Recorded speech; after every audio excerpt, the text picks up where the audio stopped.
Hello everyone, welcome to my YouTube channel. इस video के अंदर हम करने वाले हैं कीवर्ड्स, आइडेंटिफायर एंड वेरिएबल्स। जैसे कि आप सभी को पता है कि हमारी पाइथन प्रोग्रामिंग की वीडियो चल रही है, ठीक है। तो हमने अभी तक क्या पढ़ा है पाइथन प्रोग्रामिंग में? ये हमारी हाई लेवल लैंग्वेज है और सबसे मेन बात ये केस सेंसिटिव है, ठीक है ना। क्योंकि जो हम टॉपिक करने वाले हैं उसमें हमने ये मेन चीज़ जो ध्यान में रखनी है वो केस सेंसिटिव की।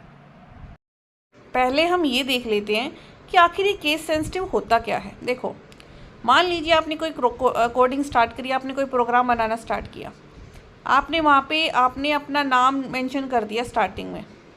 जैसे मेरा नाम है, मैंने कैपिटल लेटर में मेरा नाम मेंशन कर दिया।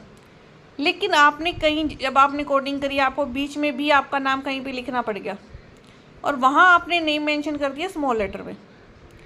अब जो हमारा पाइथन का इंटरप्टर है वो कंफ्यूज हो जाएगा कि ये डिफरेंट चीज़ है, ठीक है।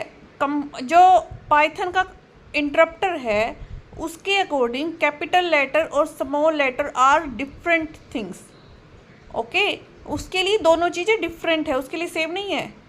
तो ये हमें मेन ध्यान रखना है कि हमें जो चीज़ स्मॉल लेटर में लेनी है वो हमें स्मॉल में लेनी है, और जो चीज़ हमने कैपिटल लेटर में लेनी है वो हमें कैपिटल लेटर में लेनी है। तो आप इस चीज़ को मिक्स ना करें कि आप कोडिंग करने बैठे हैं और आप कहीं पे स्मॉल लेटर यूज़ कर रहे हैं, कहीं पे कैपिटल एस लिख रहे हो, कभी कहीं पे स्मॉल एस लिख रहे हो। नो, जो आपने स्टार्टिंग में मेंशन कर दिया वो आपने उसको एज इट इज़ वही लेके चलना है।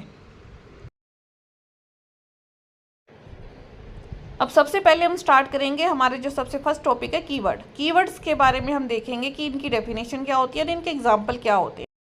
Keywords are reserved words.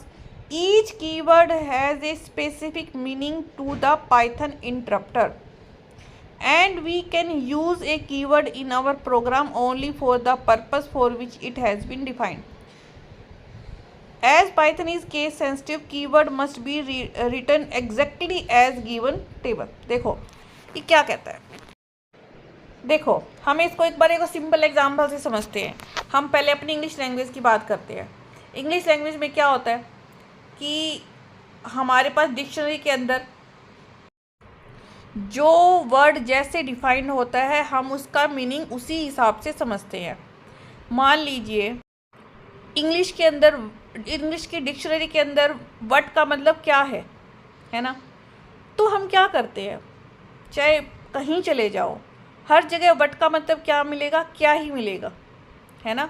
ऐसा तो नहीं है क्यों हो जाएगा, किस लिए हो जाएगा, नहीं ना, ऐसा नहीं है ना।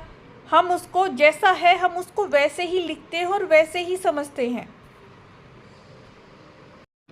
सेम ऐसे ही जो हमारी कंप्यूटर की लैंग्वेजेस होती हैं उनमें भी जो कीवर्ड्स उसके इंटरप्टर या कंपाइलर में डिफाइन कर दिए गए हैं हमें एज इट इज़ उनको लेना पड़ता है।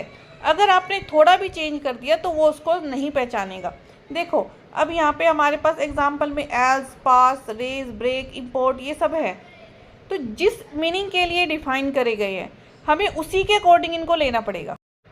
अब देखो यहाँ पे हमारे सारे स्मॉल लेटर में दे रखे हैं तो हमें इन्हें स्मॉल लेटर में ही यूज़ करना है। इनको कैपिटल लेटर में लिखोगे तो आपकी कोडिंग में एरर आएगी। तो हमें पाइथन के कीवर्ड्स का पता चला। कीवर्ड्स हमारे पास रिजर्व वर्ड है और हर कीवर्ड का एक स्पेसिफिक मीनिंग है, उसी मीनिंग के पर्पस के लिए हम इसका यूज़ करते हैं और ये हमेशा स्मॉल लेटर में यूज़ होते हैं, ठीक है। और ये हमें पता है कि केस सेंसिटिव है हमारी पाइथन लैंग्वेज। आइडेंटिफायर और वेरिएबल हम नेक्स्ट वीडियो में करेंगे। Thank you.